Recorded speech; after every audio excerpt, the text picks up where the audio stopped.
বামনি ফলসের পর এবার আমরা এসেছি তুর্গা ফলস। এখানেও একই রকম দুর্গম অঞ্চল এবং পাথুরে রাস্তা, প্রচুর পা স্লিপ করছে। এমন সব পাথর পরপর সাজানো, এখান দিয়েই লোকেরা আসছে, কিন্তু অপূর্ব। এই দেখুন, এখানে স্থানীয় লোকেরা স্নানও করছেন। বহু লোক এসছে।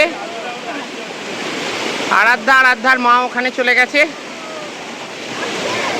সামনে থেকে এই যে জলে হাত দিচ্ছে, ওনারা স্নানেও নামছেন।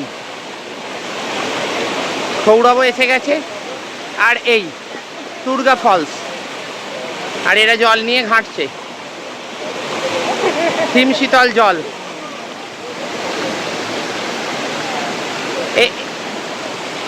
আয়ুষ এসছে আমাদের একদম সামনে থেকে তুর্গা ফলস। আর এই জল নামছে, স্থানীয় লোকেরা স্নান করছেন, একেবারে হিম শীতল জল, দারুণ।